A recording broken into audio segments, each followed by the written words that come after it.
Hello, everyone, and thank you for joining us on another episode of Entrepreneurial Truth. On today's episode, we have John Furman with us, and he is going to share his story, his entire process to getting from where he was to where he is. John, thank you so much for being our guest today. Happy to have you on.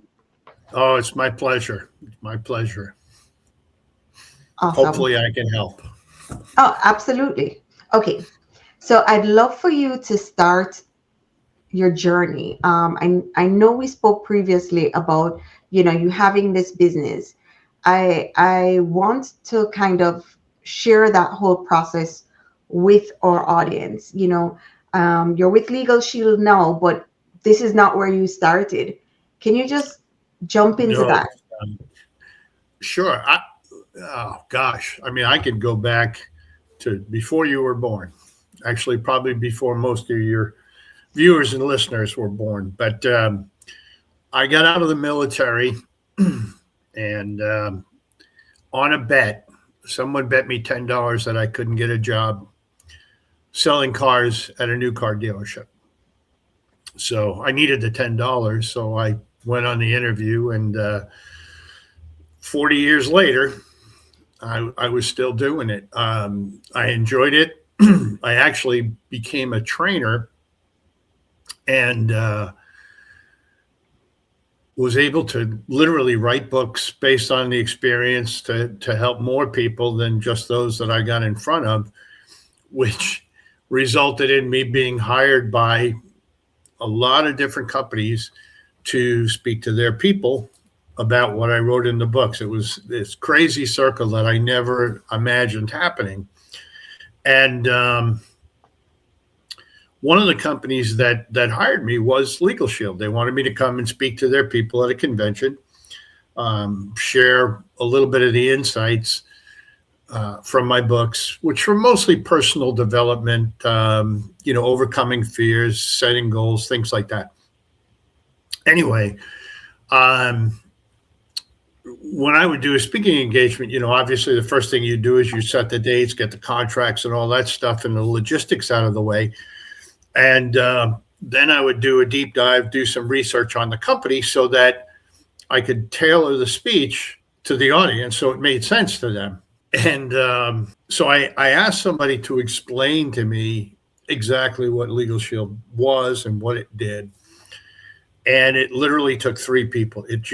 I didn't understand it. I don't know why I didn't understand it. I had this mental block. It didn't make any sense to me. But when it clicked, it made perfect sense. So I was able to do the program. And shortly after that, connected with one of the people who finally got me to understand how it worked and said, I think I need this for my business. So I became a member. And, just like nearly 5 million people, I was afforded that protection and I took advantage of some of the benefits. And, one of the things that most entrepreneurs have a chance to face, but never prepare for, is the possibility that someone would like you not to be in business anymore. So a very large training company came after me because I was getting a lot of their accounts. And they filed a lawsuit. Now, there was really no basis of the suit, but when you think about it, if a team of lawyers comes after a solo entrepreneur like me, generally what happens is the case settles because the company closes. And that certainly would have been the case. I would have definitely closed down. There was no way I could afford the legal help, just because I was in business for myself. Anyway, long story short, LegalShield kind of took over. It dragged on for 8 months. And to my surprise, the other company just gave up.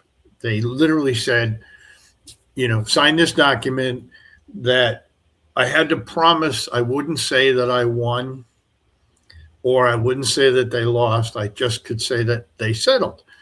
And when I spoke to the attorneys, they said, that's what you want. When someone sues you, if that's the end result, you did very well. Right. They went away. I continued my training business and learned that it would have cost me about $80,000, which again, like I said, would have devastated. I would have had to close the company and certainly would have been in a bad situation financially. Anyway, as that kind of went along, I was impressed with what they did, but I was even more impressed by the little things. And again, it's like almost any business or service you develop a relationship with, as you start to understand what they do and you see the benefits, you become a fan. You become I guess a great, almost like a commercial. Mm-hmm. And I was telling anybody I knew, hey, you really should get this for your business. It'll protect you, so on and so forth. Call this guy. And I just kept giving this guy the information. And I guess he must have made enough money from me, because he finally called and he said, hey, listen, I appreciate all the referrals. How would you like to be an associate? And, I said, well, I don't know. What does that entail? So he explained it to me. And, I almost felt like I owed it to him, even though it wasn't he who saved me the $80,000. So I was like, okay, yeah, I'll do it. It was a small amount of money relative to opening up a business. And I still had my training company. And I had moved back to the state of Maine, which is where I was born. And again, I can't speak to everybody, but after a while, spending your life on a plane, looking up at popcorn ceilings at hotels, it gets a little bit old. And I'm not complaining, because I got to travel literally all over the world. Somebody else paid for it, not me. And I saw places that most people didn't even have on their bucket list. I got to do speeches in Morocco, South Africa, the UK, the former Soviet Union, and of course, all across the country. So I'm not here boo-hooing my way. I had a blast, but it was time, but it wasn't time for me to go, that's it, I'm done. Right. I've had my life. Anyway, my lack of success as a LegalShield associate was I did nothing proactively. Mm-hmm. In any business, you got to go out and tell people who you are, where you are, and what you do in order to have any kind of success. Well, I wasn't doing that. But,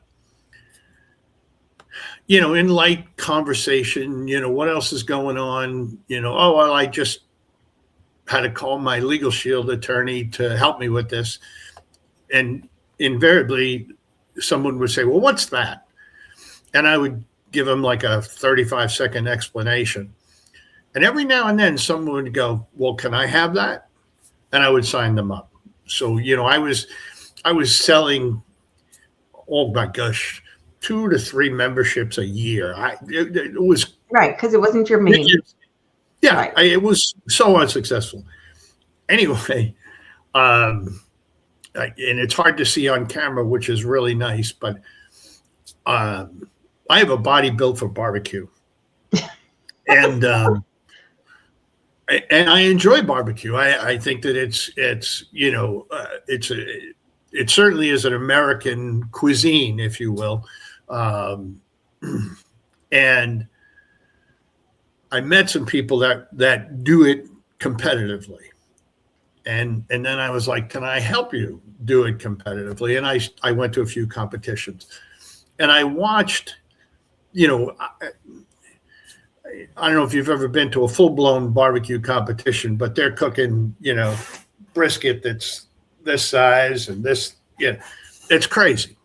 And they're cooking for hundreds of people.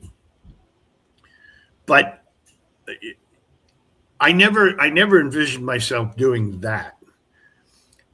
But for some reason, I had this knack for creating flavor. And I could blend, I have no culinary background. Okay. And I can even show you in my cupboard right now are instant mashed potatoes. There's some frozen stuff and lots of chips and instant popcorn. But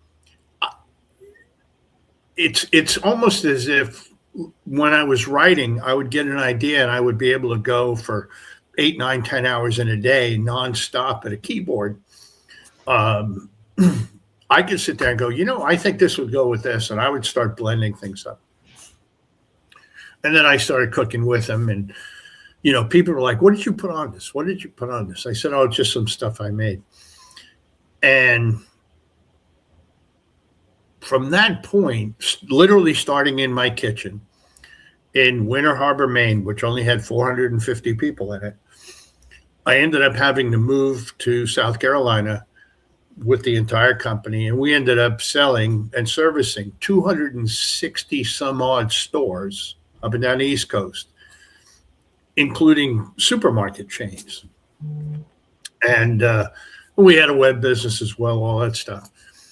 And, you would say, well, let me stop you right there, just to let our audience know that what you're saying is that you had a spice rub business. I did. Right? That you supplied all these different people. And was this at the same time that you had like LegalShield in the background? Yeah, LegalShield was moving at an incredibly slow pace at that time in the background again. And but as a member, I was using them with my business. If I had to draw up an agreement, I was using the services. And if somebody said, geez, how do you get all this stuff done? I would tell them, and sometimes they would buy, and I would say, okay, great. I was making tens of dollars with LegalShield. And, I had I would certainly say, 7 years in any business is successful. Handling 263 stores and a web business, no question of success. What happened though was I became a victim, and I'm not saying this in a not negatively boo-hoo kind of way, but I was at the mercy, that's a better way to say it, of all the companies that supplied me. And one thing you need with making spices are containers. You need to put them in something. And it's so funny because I literally keep one on my desk as a reminder of what once was. But the company that make those are in China. Now that's not good, bad, or indifferent. However, in the fall, over a year ago, they stopped shipping to the United States. Now, normally you'd say, well, okay. But for when you're supplying supermarkets, food type stores, the fall is when they start putting in their orders for at least the first 2 quarters of the following year. And it's also when companies like mine would set their prices for the coming year. So we would send out our notice going, hey, next year, this is how much it's going to cost, blah, blah, blah. And I was getting in my end of year orders, which are literally sizable. We're talking, pallet loads going to warehouses. And I'm like, okay, you know what? Next year is going to be good, until I ordered my supplies. And I couldn't get them. Not only couldn't I get them, I couldn't get them from October until March. They were still not coming. 6 months. So I not only couldn't fill the orders that I had, I couldn't go out and sign new business and grow my company. And having a warehouse, an office space, and all the traffic that go with that, my cash flow was totally in one direction, out. And that's all I was doing, was literally spending money. I mean, the only places I saved were advertising. I stopped because I had no product. And that's, you know, when you're sitting there and you're kind of looking at empty warehouse space and an empty bank account, and you go, okay, what am I going to do? How Mm-hmm. can how can I create revenue? Like, and then you look at your watch, go like in an hour, you know, it's getting that desperate. And, you know, you dominate an industry for 40 years. Then you create a company that you're successful in over 7 years. And then you're humbled.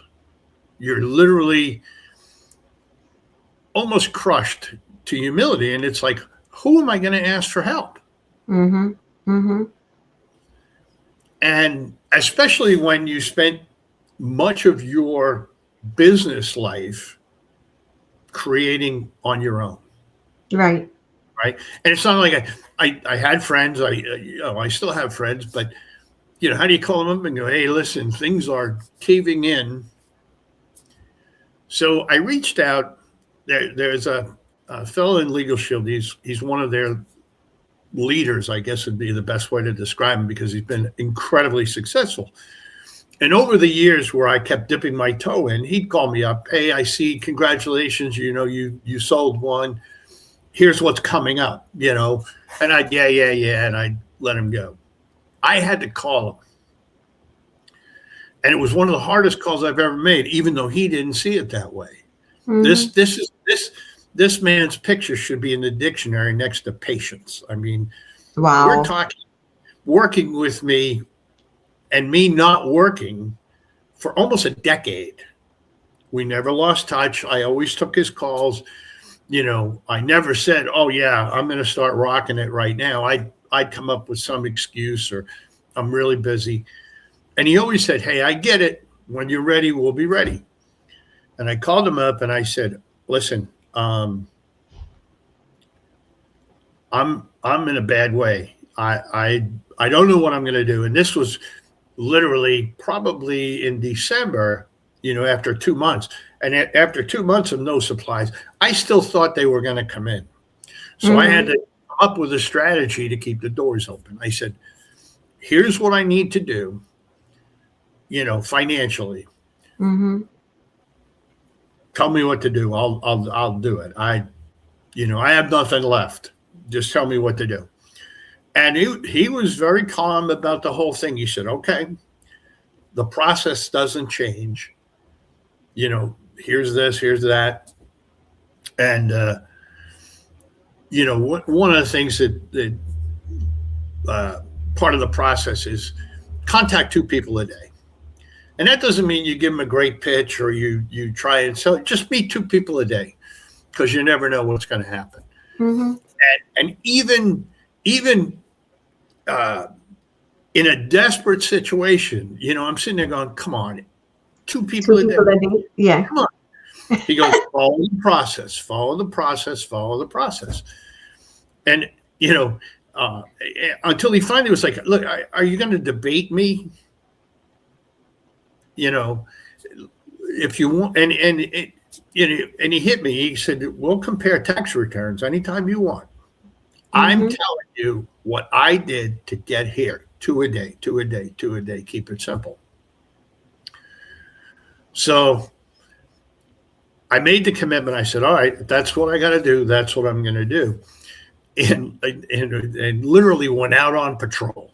You know, I'm driving around. Okay, I don't know who I'm going to talk to. You know, and I mean, I'm just outside of Columbia, South Carolina, the biggest city in the state, and I'm looking for somebody to talk to. There are people everywhere. Well, as luck would have it, I talked to someone at I was attending a business networking event. And if you've ever been to those, you know, you get to do your 2-minute commercial. Mm-hmm. And that's all I did. And this one gal was a real estate broker, had her own agency, had her own agent. She said, I think I need that. You know, and I was almost like, what? Are you sure? You know, anyway, so I got that taken care of, and again, was raking in tens of dollars. But what happened 2 weeks after that, because they met every 2 weeks, I went back to the meeting, ready to do another 2-minute commercial, and I never got the chance. Her turn was first, and she didn't even talk about real estate. She just got up and she said, "You have got to talk to John." Holy, Wow.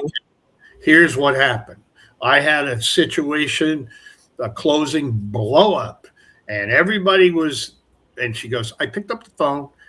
I got my LegalShield attorney on, and I can tell you this. We were paying $5,000 a year to retain an attorney just to answer questions. They're fired. I sleep better knowing I have LegalShield. And, Wow. and I was like, well, hello. So, the next thing I know, there's a mortgage company. They came to me and said, "Hey, protect my business." And then after we did that, they let me come in and protect their employees. Literally from, I'm going to say, February of this year to now, I've done more physically and financially than my last full year in the barbecue business. And And all I you did know, was let talk me to people a day. Go let ahead, me hop in there. Let me hop in there and say this. hop in the way. What most people don't understand about entrepreneurship is that when you're an entrepreneur running a business, you don't really earn the way that they think that you earn, because they're looking on the revenue of the business and assuming that that revenue belongs to you. That does not happen. You have employees, you have overhead, you have light, you have blah, blah, blah, blah. You as a LegalShield solutions architect, right? You're creating solutions for everyone you come across using LegalShield as a business. Mm-hmm. How many people do you have working for you currently? I have a team, but nobody works for me. Okay, so you have a team and no one works for you. How many hours would you say that you're working the LegalShield compared to your last business? Um, And well, I that's had to hours per close. week. Yeah, I had to close my last business because you wake up at 3 o'clock in the morning going, I'm making enough money to keep my doors open, but my business is not making any money. I could be keeping that money. What am I doing? And it was an ego thing. Yeah. It's like people were coming up all the time going, "Oh, I love your stuff. I saw it over here," or, I just tried it on, and people would give me weird recipes and things that they tried it on, and I'd be like, "Wow, that's really cool." So that part was hard to give up, but the reality is, there are days during the week where I'm presenting to a company's employees. The company has already said, yes, I'm going in because we have a real killer employee benefit program. And that could end up being a full day because, you do the presentation, then you have the signups and the questions, the enrollment, and the paperwork. But overall, that's not every day though. Oh, no, gosh, no. If it was, I'd buy your podcast and, make money from that. But it's how can I put it? On some of those days, you're earning several weeks of income. That doesn't mean that the next couple of weeks you can take all that time off. But what happens is that when you have a process, it's about accomplishing that process. It's not about, okay, I start at this time and I end at this time and that's a good day. It's not. I mean, I can do, later on this afternoon, I have a Zoom meeting with a potential client. Okay. Don't know what's going to happen. But, I will do that podcast. If they decide to take the next steps, I got to go to work. I got to create the packages for them. I've got to create the presentation for their employees, and then you start scheduling things out. But there are days where I can make all of my follow-up calls before lunch, And you know. I want to make that specific distinction for our listeners, because a lot of people jump into entrepreneurship and think that it is owning a business that is either brick and mortar, or it's as you say, something that's like brand recognition, where it's like, okay, I developed this specific thing and I'm going to put my heart and soul. I want them to understand that there are different ways to entrepreneurship, that the journey doesn't have, Absolutely. yeah, it doesn't have to start one specific way and be the be all or end all. It can look like LegalShield. Yes, that's right. But entrepreneurship, to me, it reminds me of ducks. Okay, you look at the ducks sitting out on the pond, and they're like, I'm in business. And what you don't see is their feet are going like crazy. They're paddling like mad people. Oh. A lot depends on the type of business, number one. Mm-hmm. Mm-hmm. A lot depends on what you want to get out of the business, right? Mm-hmm. When I talk to somebody about joining the team as LegalShield, the first thing I tell them is you're starting part-time. Mm-hmm. Do not quit, your full-time job. Do not, or if you're looking for a job, do not stop looking, because it's not instant pudding. You are not going to turn the key and say, I'm all set. I mean, I'm living witness to that. You're going to get out of it what you put into it. Where conventionally, barbecue business, right? When you sit there and go, okay, I know how to cook. Well, that doesn't mean you can open up a restaurant. And if you decide to open up a restaurant, it doesn't mean that you can just sit back and go, I own a restaurant. Watch my bank account fill up, right? You have to be there hours before the doors open. And you're going to be there hours after the doors close. And you're going to have to do that, 5, 6, 7 days a week, depending on how you want the thing to be open, if you want to build it. Okay. My decision, and this is probably a pretty good example.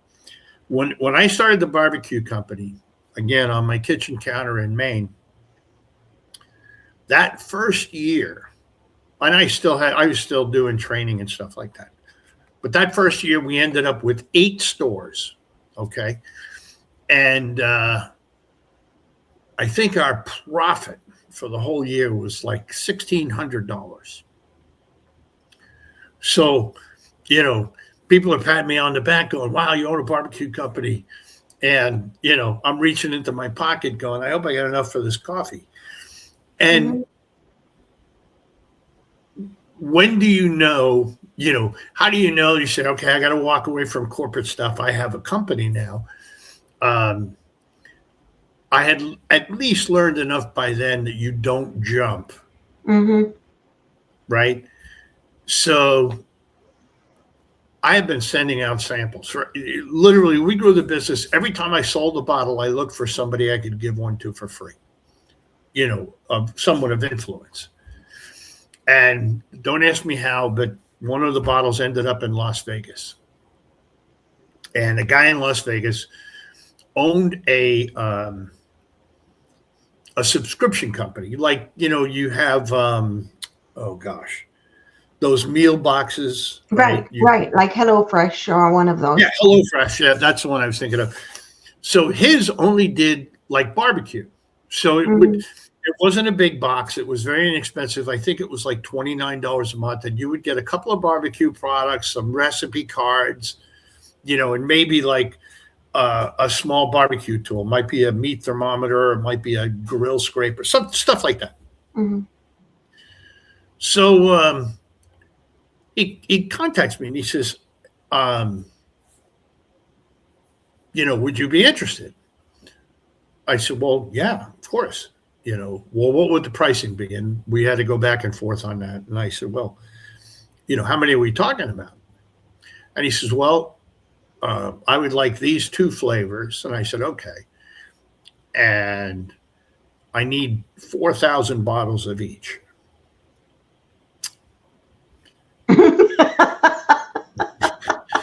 And You're like, I'm looking at, picture a small, the house that I had in Maine was relatively small. I lived alone. My kids were grown and gone. My kitchen island sat 2 people. Okay. So it's not very big. It's probably not even as big as a typical desk like I'm sitting at. And I'm looking at that and I'm going, absolutely. of course. I can do 8,000 bottles. He said, great. We have a warehouse in Philadelphia. I'll set up the shipping. I need them there in 60 days. Okay. 60 days. I don't have the bottles, so I ordered those. And the labels came on rolls. Okay. I did not have a label machine. So every night, literally from 9 until about 11 o'clock, I had 2 boxes next to my sofa, an empty box and a box full of bottles. And I sat watching TV, putting label on after label on after label on, until I had 8,000 bottles. I have to stop you. I appreciate you saying that, because again, someone that gets that bottle is looking on the end result, and they don't even understand the work that goes into that process. And yes, you sold 4,000, but you still had to pay for the labels, you still had to pay for the bottles, it's still your time. Like, there's so much that goes into everything. Yeah, and you're exactly right. And then once I got all that done, I had to mix. Yeah, your spice. Right. And so I could only mix. I'll be off a little bit. I could only mix about enough for 200 bottles at a time.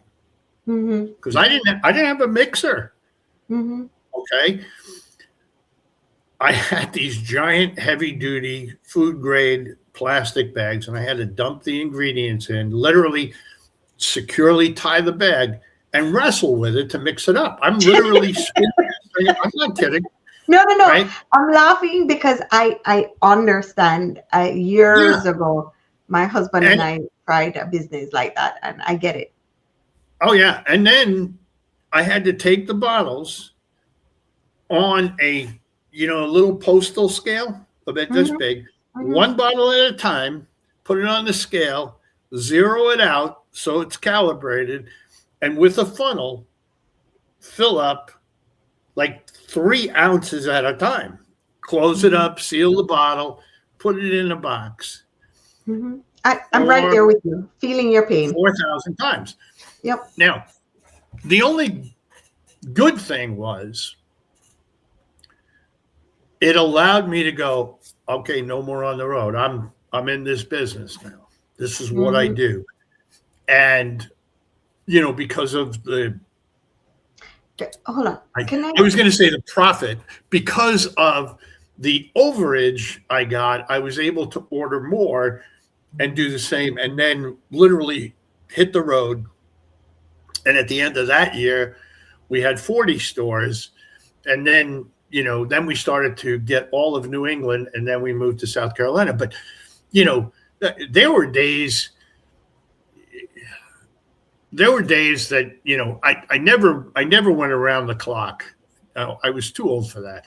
But, 16-hour days were not unusual. And doing that order, that was like a 7-day a week, probably.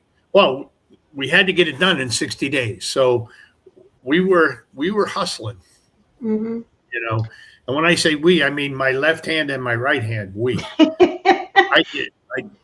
I did it all. But, I don't regret any of that. Yeah.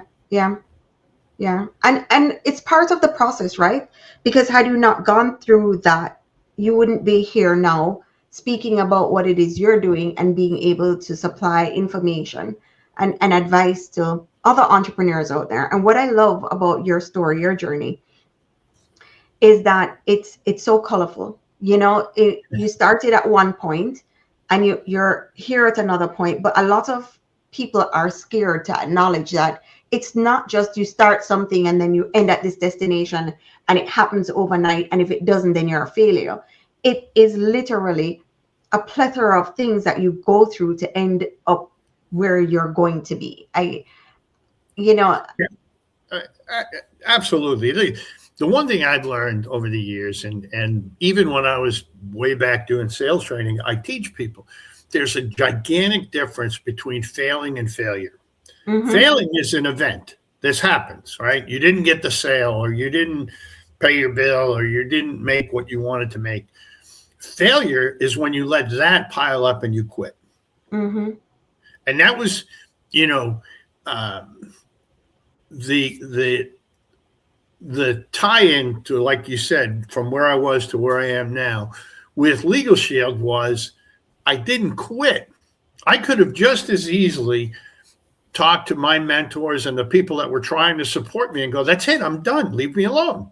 Mm-hmm. And they would have gone their way, and, you know, judging by what I see with them today, would have been incredibly successful without me. Mm-hmm. Right? But because part of being an entrepreneur successfully is simply not quitting, mm-hmm. right? I think everybody can start something and be successful at it if they're willing to be honest with themselves, if they're willing to make changes along the way, and if they don't quit, mm-hmm. right? Because, mm-hmm. you know, I mean, we went from 2 flavors in little teeny bottles to bigger bottles, 9 flavors, multiple awards. That wasn't the plan, mm-hmm. you know, but it became the plan because we made adjustments. You know, people would say, I really love this. Do you have something that, you know, and originally, just to give you an example, I had 2 flavors. Okay. I had a maple sweet and a honey sweet. The honey sweet was spicy. In fact, it was called Honey and Heat. And the first one, the maple one, we called it Dinner Dust, which is a main thing. And people liked it. And they said, do you have anything a little bit spicier? You know, and of course, being an entrepreneur, you say, you know, that's exactly what I'm working on right now. We should have it out soon. And then you go, okay, what am I going to do? So we experimented, and we found that honey and chipotle is a great combination with the other seasonings to do just that. So, and I made them as all-purpose rubs. So it's like, you know, some people have beef rub and some people have chicken rub or fish. I said, these are all-purpose. If you like it mild, use this one. If you like it spicy, use this one. And somebody literally kept almost to a point where it was like, leave me alone. You know, what do you have for chicken? You can use this one if you like it mild, and you can use this one if you like it spicy. No, I want one for chicken. Okay. So, you know, and then we started getting the same thing. What do you got for pork? What do you got for ribs? What do you got? So, you know, we started creating different combinations, and I wanted them to be different. But I wanted them not to be different for the sake of being different. I wanted somebody to go, this is killer. This should be on pork. This should be at this. And that's how we we grew. Customers told us what to do. Right. It is always customer feedback that always leads to, you know, leads to. Oh, yeah. And you know, I had 2, and I used to kid them all the time. I had 2 women customers over the years, stay with me the whole time. One liked our original Dinner Dust flavor. And like her husband would literally call up and go, I'm out. I need like 12 bottles. She's making me crazy. And she would send me pictures from her trips. They would go on vacation, and she kept it in her purse. And, you know, she put it on things I wouldn't dream of. So that was one. I had another lady. We had, during COVID, all the stores shut down. And I'm like, okay, now what do I do? So that's when we really focused on building an online presence. So to do it quick, I had a contest. I said, what's the weirdest thing you could do without rubs? And I get this recipe from a gal from like Indiana or Illinois, somewhere in the Midwest. And she took fresh pineapple and she put the honey and heat on it and then dehydrated it and called them spicy pineapple chips. Ooh. Yeah, see, that's the reaction everybody gets. And I'm sitting there going, I never would have thought of that. And you know, that's the part that I think a lot of entrepreneurs who don't make it don't let in. You know, this is mine. I'm going to do it my way. And there's a lot to be said for independence. But if you're going to grow, you have to do things differently than you did yesterday. Doesn't mean they're going to be right. A lot of times they're going to be wrong. I mean, I can't tell you how many hundreds of thousands of dollars I spent blending stuff together that tasted horrible. And you got to throw it out and start again. But if you're not willing to do that, you stay with two flavors and you'd still be on a kitchen counter in Maine. Nothing wrong with that, unless that's not your plan. But you know what? There are a lot of businesses that are like that fail to pivot fast enough, but they don't listen to their customers. They don't listen to the advice of their customers. They fail to pivot and the business ends up closing. Yes. Well, look at it as if, let's just talk about money. Okay. Forget what type of business it is. And let's say that you want to make X dollars. All right, whether you have a business or an income or an event, it doesn't matter. You want to make X dollars, okay? And you divide that by 52 weeks. So you say, okay, I've got to generate X a week for me to make my goal. That's simple math. Well, if you're 5 weeks in and you're falling further and further behind, but you won't make an adjustment or take a suggestion, why would you think it's going to be better, right? A better example. And I just I do a lot of quick videos for people because they don't want to listen to me as long as you do. And I said, the number two, I think I started something like, today I want to talk about the number 2 ranked New Year's resolution that everybody has. Number 2. Number 1, everybody wants to lose weight. Okay. I skipped that. I told you earlier, I have a body for barbecue. Or another way of saying it, this is the house I built. I'm just going to live in it. The number 2 resolution is people want to improve their financial situation. They want to eliminate their debt. They want to create wealth. They want to build for retirement. Whatever it is, they want to change their financial situation. Okay. So somebody like me comes along, whether it's, you know, obviously I'm going to talk to them about LegalShield as a secondary income. And it could be another company, another product line. It doesn't matter. Over and above their job. And like, no, you know, I'm not gonna have. No, I don't. You know. And I used to tell people, why don't you just tell me your lawnmower's broke? Stop trying to think of an excuse. Just go with that one, and we'll call it a day. And they don't understand. You worked 52 weeks in a row in 2024, and now as we come to the end of 2025, and you're making that same resolution, but you're not changing anything. If I sat down and said to a total stranger, let me ask you a question. If you continued to do the same thing, do you think your life will change? And the answer is always going to be no. But when you suggest the change, they go nuts. They're so ingrained in, you know, I got a good job. I don't want to. Look, you work your job. You earn your income to make a living. Nothing wrong with that. It's legal, it's moral, and it's ethical. But if you want to create a life, you have got to carve out some time somewhere, somehow, to create extra revenue. It's just math. It's not magical. I don't care if you decide you want to deliver pizza or you want to be an Mm-hmm. Uber driver or a taxi driver, right? Mm-hmm. If you're not going to generate income over and above what you're making a living at, Mm-hmm. you're not going to change your life. Mm-hmm. Mm-hmm. And right now, after all this time, and again, it's sometimes I wake myself up, I'm very happy about it, and other times I go, you idiot, if you started 10 years sooner. But the reality is now I focus probably 60% of my time working with people that want to create that second income to help them. Mm-hmm. Okay. Um, and, people say, well, that's very charitable. It's not charitable at all. I get paid on what they do as well. Mm-hmm. It's a business model. And that's where people get confused. I say LegalShield, and you build a team, and they're like, oh, it's, well, did you buy a house? Yes. Did you have a real estate agent? Yes.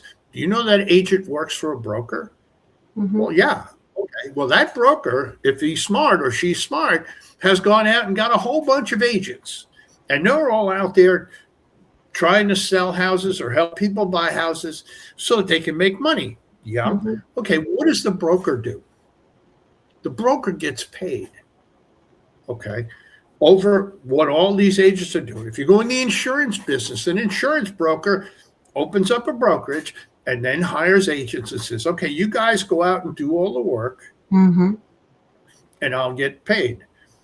You look on the news and, depending on what the story is, they talk about the CEO makes several $1 million. And that's not fair because the guy down on the bottom only makes this. Well, okay, here's the thing. That CEO is responsible for 30,000 employees. Mm-hmm. And is responsible that all the people that invested in the stock get a return on their investment. Mm-hmm. You're going to pay them whatever you got to pay to get the best guy for that job. Yep. And all I'm saying is, I would never tell anybody the only way to be successful and add some financial security in your life is to join me in LegalShield. That's insane. Mm-hmm. But if you continue to do what you've always done, you'll continue to have what you've always had. And if the biggest thing that you have is debt, that's not going to change. Correct. And most people don't realize that you can be debt free in 5 to 7 years with just an extra $300 a month. I don't think they get that. Well, no. Okay, you know what? I want you to say that again, and I want you to tell them how. Okay. So an extra $300 a month. I call it unsecured income. And what I mean is it's not designated for anything. Okay. Again, whether you're driving pizza, working at a 7-Eleven at night, or pumping gas, I don't care. If you're paying your bills right now, even if you're up to here, it's like, oh my God, we're not going to survive. And I throw $300 a month your way, and you apply that to what you owe, you will be debt free in 5 to 7 years. And I don't care how much you owe. It doesn't matter. It's a simple mathematic progression. Okay. And basically it's like, start with your smallest debt and let's attack that one first. Get it out of the way. Right. Why not get a win? Mm-hmm. You then take the 300 plus whatever you were paying for that small debt, you add it together and you attack the next, and so on and so on and so on. And just like compound interest, you're compounding yourself, right? And people say, well, how did you figure that? Well, I actually wrote the book on it, but if you go to the U.S. bankruptcy statistics, 80% of personal bankruptcies were less than $300 a month away from not having to be bankrupt. Wow. Okay, that's just a fact. And, I tell people, how long does it take to pay a 30-year mortgage off if you double your payments? And people go, double payments, 15 years. No, it's like 5 to 6 years. So double your payments. And people say, I can't double my payments. Why not? Well, I have all these other bills. Okay, so forget about your mortgage for right now. Just keep making those payments and go attack your other bills. And then when you get rid of those, then double your payments and you own your home free and clear. And forget the interest you save. I mean, that's crazy. But whatever your mortgage payment is, imagine putting that much money into the bank every single year, right? If you have a 30-year mortgage and you pay it off in 7 years, and you put your mortgage payment in the bank for 23 years that you would have had left on the mortgage, what does that number look like? And obviously for everybody it's different, but it's not a small number. And that's what $300 a month does. So one of the nice things with being independent within LegalShield is that's what I teach. If somebody says, I might be interested, what do I do? I said, well, the first thing we're going to do is we're going to help you earn $300 a month consistently. And I'm going to show you exactly how to do that. Love it. And the only thing I want you to do in return is teach other people how to make $300 a month. And I'll help you do that too. And that's how you build a team. I said, and if you do that consistently for just a couple of years, your residual income on everything you sold up to this point, that by itself will pay you $300 a month. And then if you continue over here earning $300, it's, look, I am personal friends with several people who've become millionaires because of LegalShield. Okay. And some people are like, I want that. Okay. Most people, when you show them that, can't comprehend, because whatever they're making, whether they are paid hourly or weekly or however, they're calculating going, I make $30 an hour. To get to $1 million, I'd have to work 700 hours. I can't do that. So I just break it down in small steps, because here's the truth. You cannot sustain earning $300 a month in LegalShield. And here's why. When you get to that point where you're making $300 a month, as soon as one other person says, I want to do that too, you get a raise. Okay. And that's why, going back to what my mentor said, 2 people a day, 2 people a day, 2 people a day. And I'm going, I don't get it. He goes, you will. And that's exactly what happens, right? You just expose people and you they don't want you. Yeah, and you don't worry about the answer. See, if I met you and said, I'd like to tell you about LegalShield, and you went, not for me. Right. That's fine. In fact, I tell people, look, I'll show it to you. Might not even make sense for you. But I can tell you in just the last year, I've told people just like you, and they never remember the name of the company when they call me back. They call me back and they'll say, John, yeah, are you still doing that legal thing? I wrote a letter to headquarters and said, we should change our company name to Legal. The legal thing. So I'll say, yeah, why? He said, can we talk about it again? Right. And the reason is, if all I'm doing is connecting and not selling, right? Here's what it is. Here's what it does. You decide. It allows that person, when life happens, to call me back and say, we need to revisit. Sure. Happy to do it. And it not only helps you expand your business, you start to get referrals. You start to get great testimonials, because it's, you know what it is? It's like a conversion, right? If someone converts to a way of thinking or whatever, they're generally more passionate about it than somebody who's lived that thing their whole life. Agreed. So anyway. Agreed. But John, yes, we could sit here and talk about your story forever because there's so many layers to it. If people want to connect with you, what is the best way for them to connect with you? They can stop over at the house. The easiest way is my email address, that which is all one ridiculously long word: dealer resource group at gmail.com. Awesome. And I will And also drop the link for that in the bottom of the description. So anyone, when you need to find John, just look in the bottom. If you're looking on YouTube, if you're listening to this, just go back and play it again. Repeat that for me, please, John. sure, it's all one word: dealer resource group at gmail.com. Awesome. And I want to drop a little plug for John because he's very modest in terms of, how he introduces himself and all the things. I will definitely include the links to the books that he has. I will link it in our YouTube description so you can just see the wealth of knowledge that John has. And if John, if you're open to it, to have the listeners reach out to you,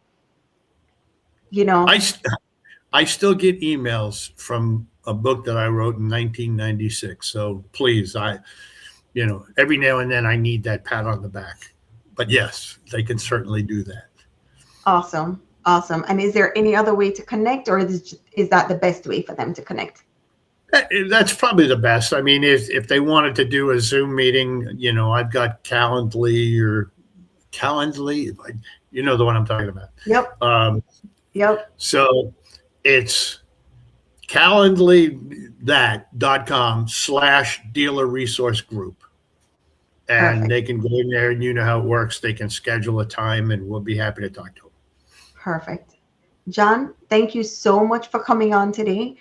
I appreciate your time. And if you've listened to the entire podcast, then you know how resourceful and how much knowledge John has. Thank you so much for jumping on today. I'm sorry I did too much talking, but it No. was my pleasure. Absolutely not. We enjoyed every minute of it. Well, thank you. Thank you for having me.